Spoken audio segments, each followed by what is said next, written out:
The F-16 was declared dead. One veteran proved everyone wrong.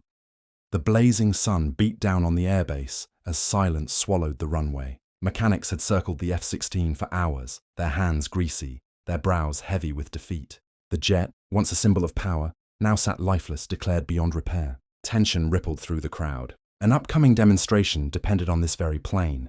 Just as despair settled, an aging figure emerged from the hangar. His steps were slow, but his presence commanded the air. Few recognized him. Fewer believed in him.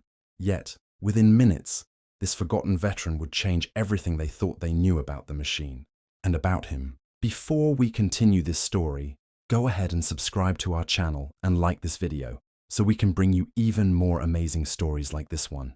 The F-16 that sat silent on the tarmac wasn't just any jet.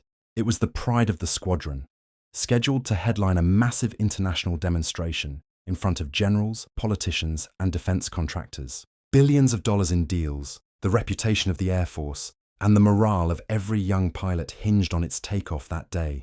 Yet, here it was, unmoving, dead in every sense of the word. Younger technicians had tried everything: fuel systems, hydraulics, avionics, even rewiring key components. Nothing worked. The deadline ticked closer. Some whispered about towing the jet away and pretending it had never been part of the show. Others cursed under their breath, blaming outdated equipment and impossible expectations. And then word spread. An old veteran had been called in. Most didn't know his name, only that he had been around during the earliest days of the aircraft's service. He wasn't in uniform.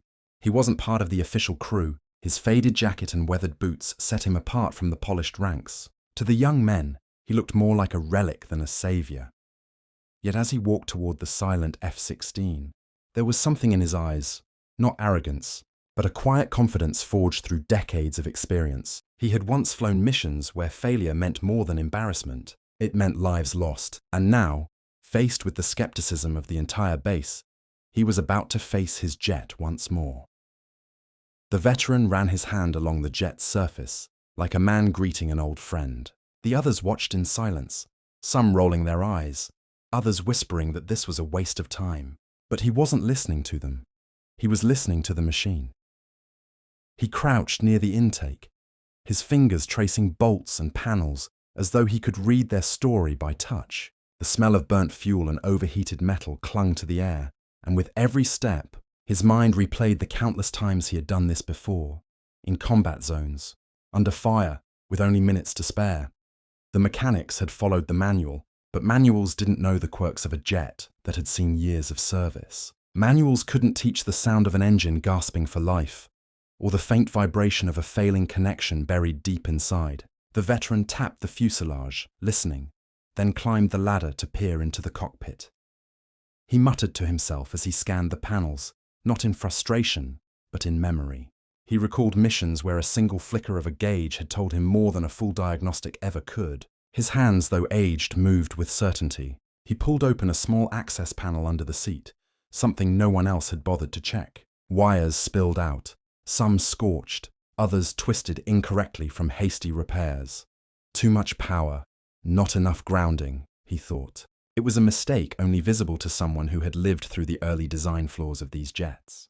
Slowly, methodically, he began to strip, reconnect, and realign, his movements deliberate, despite the sweat dripping from his forehead. The younger technicians offered help, but he waved them off. This wasn't about speed, it was about precision. The crowd around the runway grew restless. Officers checked their watches. Commanders made calls. Pressure built like storm clouds over the base. Yet the veteran never rushed. He was at war again, but this time the battle was with silence, with doubt, with the shadow of time itself. The sun had begun to sink when the veteran finally descended from the cockpit. His clothes were stained, his hands darkened with oil, but his eyes carried a spark that had been absent in the hangar hours before. He motioned to the ground crew. "Fuel it," he said simply. Skepticism rippled through the crowd, but orders were followed. The fuel truck rolled up, hoses connected, and the F-16 drank deeply as if awakening from a long sleep. The veteran climbed back into the cockpit, strapping himself in with the ease of a man who had done it thousands of times. The airbase fell silent. Every mechanic, officer, and passerby stopped what they were doing, all eyes fixed on the jet that had been declared dead. The starter whined, coughing like an old beast forced to remember its strength. For a moment, it seemed like nothing would happen. Some shook their heads, certain this was the end of the veteran's pride. But then, a roar, a deep, thunderous roar erupted from the engine. Flames licked the exhaust, and the F-16 shuddered to life, its systems blinking and stabilizing as though it had never been broken. Gasps and cheers erupted. The ground trembled beneath the force of the afterburner spooling. Young pilots raised their fists. Officers exchanged astonished glances. The impossible had just unfolded before them. And there sat the veteran, calm as stone, his hands steady on the controls. He didn't smile. He didn't need to.